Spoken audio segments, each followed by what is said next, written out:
Hello दोस्तों, स्वागत है आप सभी का हमारे चैनल की एक और नई वीडियो में। इस वीडियो में हम हाल ही में रिलीज हुई वेनम द लास्ट डांस के स्पॉइलर फ्री रिव्यू और ending and post credit scene के बारे में बात करने वाले हैं। So now with that said, let's roll the intro.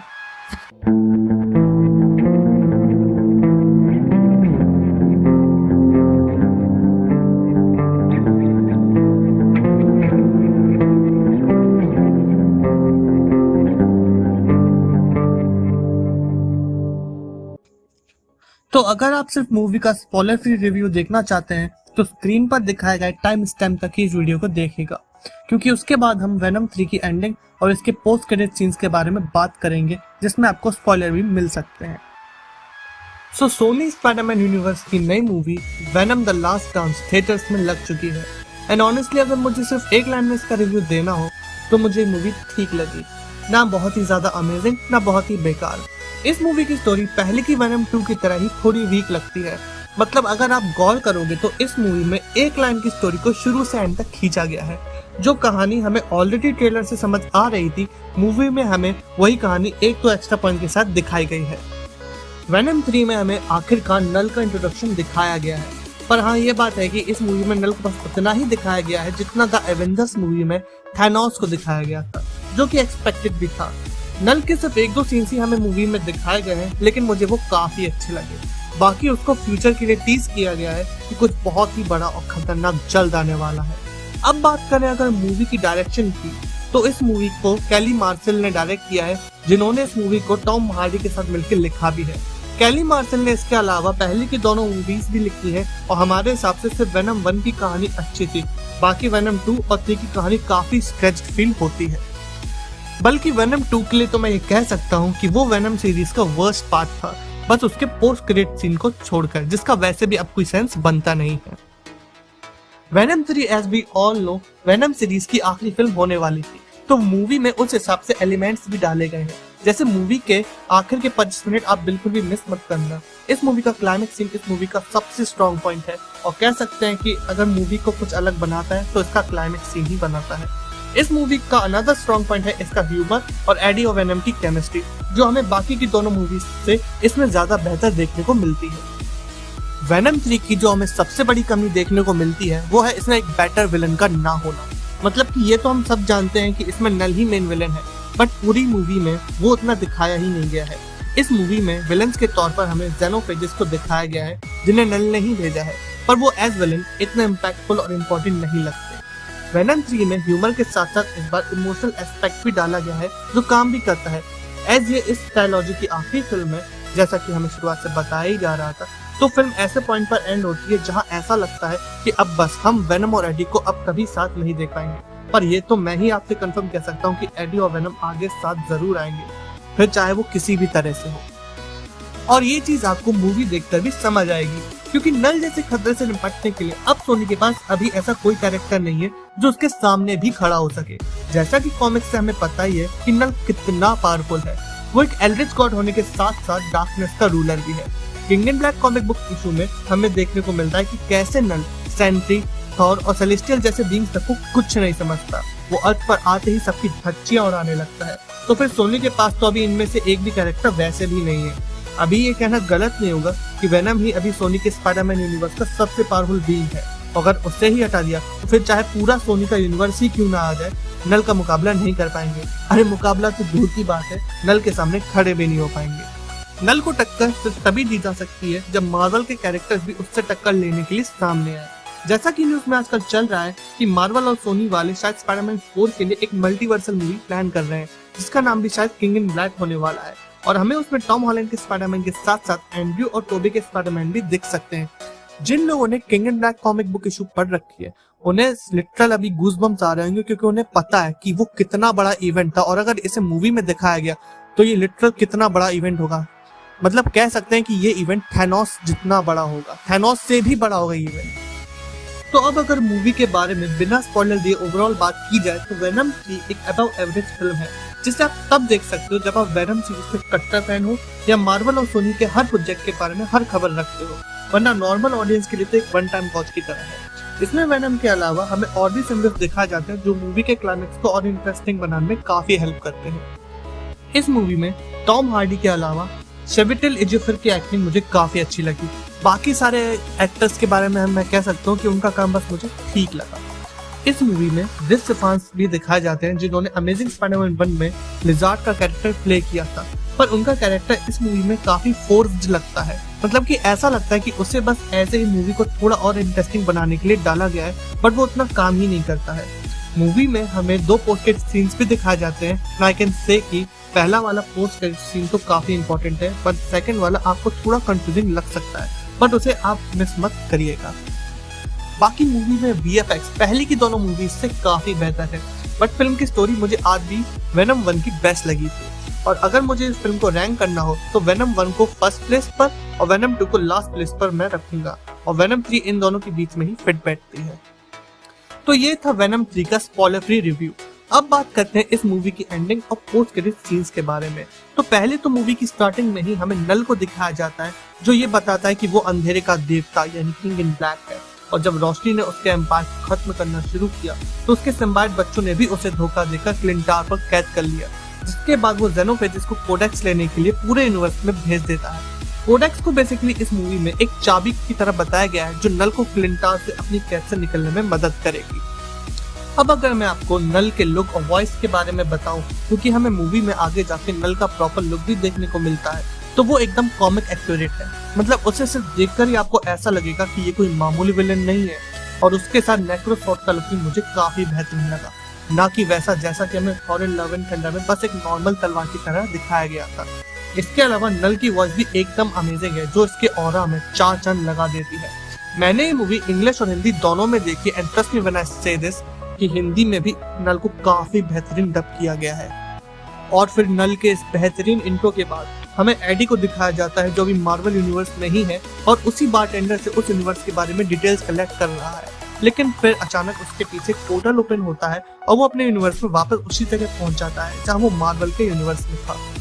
ये चीज नो वे होम से बदल दी गई है, क्योंकि नो वे होम में हमने देखा था कि एडी अपने यूनिवर्स में काइंडा इवापोरेट होकर वापस जाता है, बट इस मूवी में हमें उसे पोर्टल के थ्रू वापस जाते दिखाया गया है। एनीवे, यहाँ भी उसे वही बारटेंडर मिलता है, पर इस बार उस यूनिवर्स में उस बारटेंडर के बाल थोड़े बड़े होते हैं, जिसके बाद वेनम अपने कई सारे टेंटिकल्स या हाथ कुछ भी कह लो वो निकाल कर एडी के लिए एक ड्रिंक बनाता है, और ये देखकर वो बारटेंडर शॉक में चला जाता है। जिसके बाद एडी टीवी पर खबर देखता है कि उसे डिटेक्टिव पैट्रिक मुलिगन की मौत के लिए जिम्मेदार माना जा रहा है, और ये सब न्यूज देखकर वो न्यूयॉर्क जाने का सोचता है, क्योंकि उसे वहाँ एक जज के काले कारनामों के बारे में पता होता है, और वो सोचता है कि वो जज उसे उसके इन मुसीबतों से छुटकारा दिलाने में मदद करेगा। फिर वेनम और एडी जब वहां से जाते जाते बारटेंडर को पैसे देते हैं, तो वहां पर भी वेनम का एक हिस्सा बिल्कुल नो वे होम की तरह ही छूट जाता है। जिसके बाद हम मूवी का वो वाला सीन देखते हैं जो हमने ट्रेलर में भी देखा था, जब एडी और वेनम कुत्तों को बचाने के लिए गुंडों से फाइट करते हैं। जिसके बाद शेबिटेल इजिफर का कैरेक्टर रेक्स स्ट्रैक्सलैंड उस बार में आकर वेनम के उस हिस्से और बारटेंडर को बेहोश करके एरिया 51 में डॉक्टर पेन के पास ले आता है, जहां हम और भी सिम्बियोट्स और डिटेक्टिव पैट्रिक मुलिगन को जिंदा देख पाते हैं, जो अब एक सिम्बियोट से बॉन्ड हो चुके हैं। इसके बाद कहानी बस ऐसे ही आगे बढ़ती है, जहां एडी और वेनम न्यूयॉर्क जाने के लिए निकल गए हैं, और रास्ते में उन्हें जेनोफेट मारने की कोशिश कर रहे हैं, और रेक्स स्ट्रैकलैंड का कैरेक्टर अपने लोगों के साथ एडी और वेनम को पकड़ना चाहता है। जेनोफेज को इस मूवी में ऐसा दिखाया गया है कि उन्हें भी नल ने ही क्रिएट किया है, और ये लिटरली सिम्बायोट और उनके होस्ट को खा जाते हैं। ये जेनोफेज इस मूवी में भी एडी और वेनम को इसलिए पकड़ना चाहते हैं ताकि वो उन्हें मार के कोडेक्स ले सके। अब कोडेक्स के बारे में वेनम बताता है कि किसी के अंदर कोडेक्स तब बनता है जब किसी सिम्बायोट का होस्ट मर गया हो और वो सिम्बायोट उसे दोबारा जिंदा कर दे, और कोडेक्स नल को क्यों चाहिए ये तो हम ऑलरेडी जान ही चुके हैं।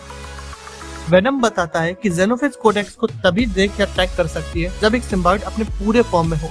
इस मूवी में जेनोफेज को ऐसा बताया गया है कि अगर जेनोफेज ने कोडेक्स को ट्रैक कर लिया तो वो बस कुछ ही पल में उस जगह पर पहुंच जाएगी।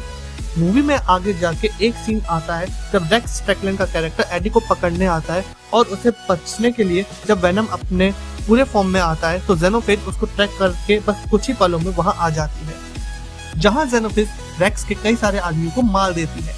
जिसके बाद वो डॉक्टर पेन के पास आता है, और वो लोग मिलकर डिटेक्टिव के अंदर वाले सिम्बायोट से बात करने की कोशिश कर रहे होते हैं, जहाँ वो सिम्बायोट उन्हें नल के बारे में बताता है, और ये भी कि नल एडी और वेनम के पीछे कोडेक्स हासिल करने के लिए पड़ा हुआ है, और अगर उसे वो मिल गया तो वो सब कुछ खत्म कर देगा।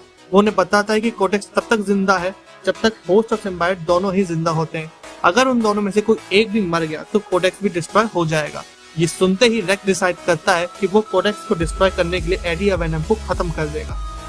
इस सीन के बाद हम एडी और वेनम को देखते हैं जो रिस इवांस के कैरेक्टर और उसकी फैमिली से मिलते हैं, जो एरिया 51 जा रहे होते हैं एलियंस को देखने के लिए। एडी उनसे लॉस वेगस तक के लिए लिफ्ट मांगता है, जिसके बाद एडी वेगस पहुंच के एक इंसान के कपड़े छीन के एक कैसीनो जाता है ताकि वो वहां से कुछ पैसे जीतकर न्यूयॉर्क पहुंच सके। कैसीनो में एडी और वेनम को मिसेस चेन भी मिलती है, जो यहाँ पार्टी करने आई होती है। जिसके बाद मूवी का क्लाइमेक्स सीन शुरू होने वाला होता है, जहाँ मिसेस चेन के साथ डांस करने के लिए पता नहीं क्यों वेनम अपने पूरे फॉर्म में वापस आ जाता है, ये जानते हुए भी कि जेनोफेज उसे कहीं से भी ट्रैक कर लेगी। और होता भी कुछ ऐसा ही है, वो लोग डांस करना शुरू करते हैं और जेनोफेज उन्हें ट्रैक कर लेती है और वहाँ आ जाती है।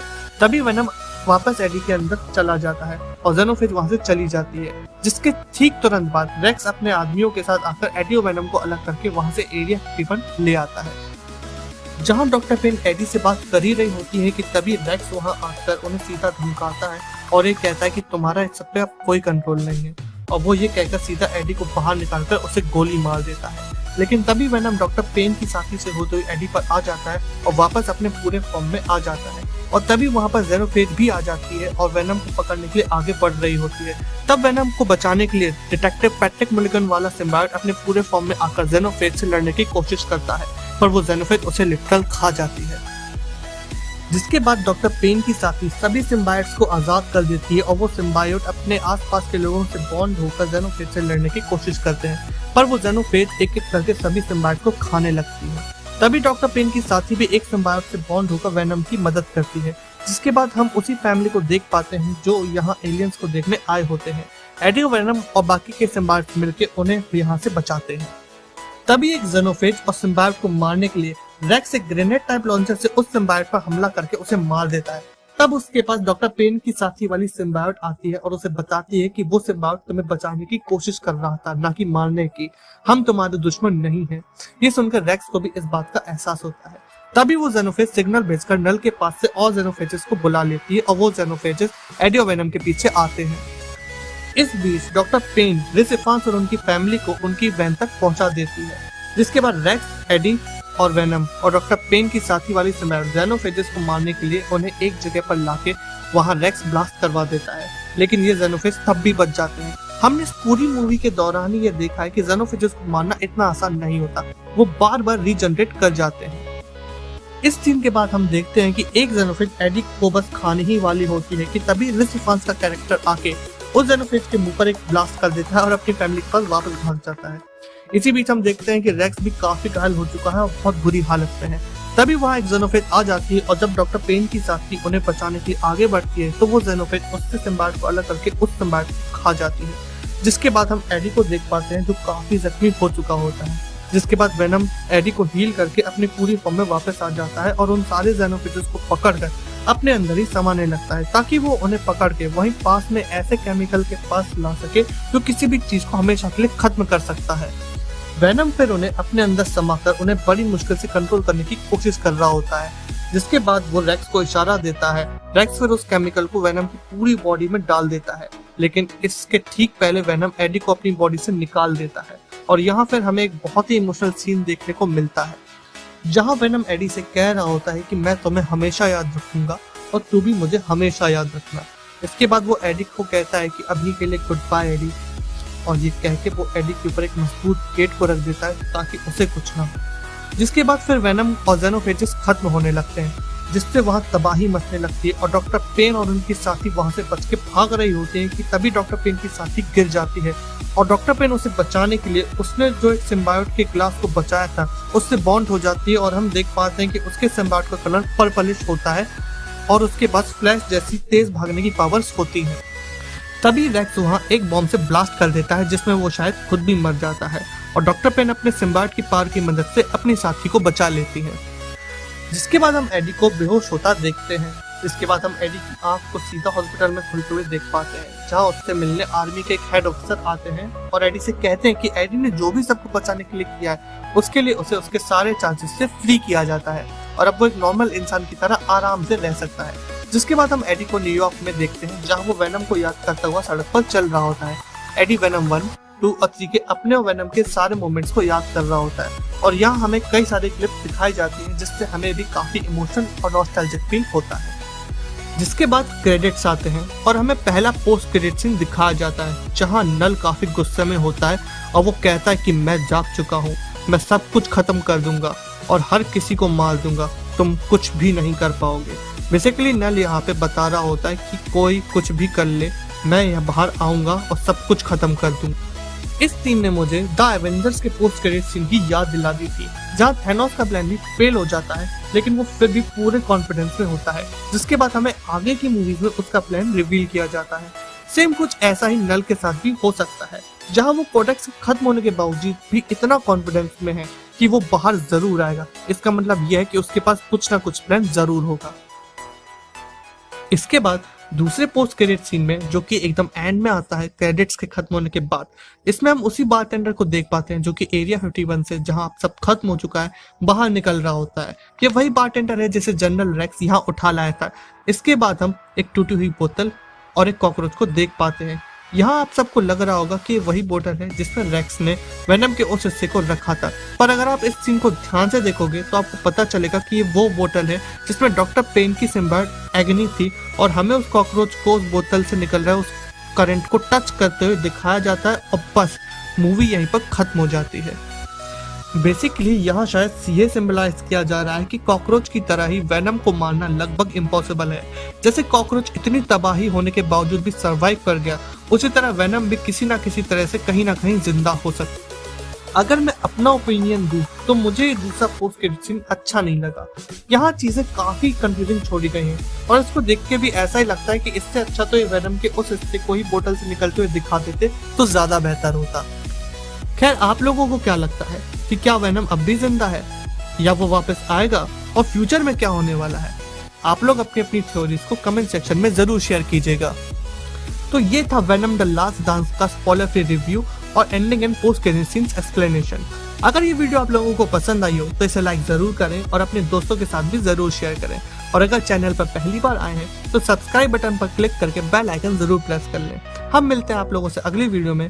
Till then take care, bye bye, piece.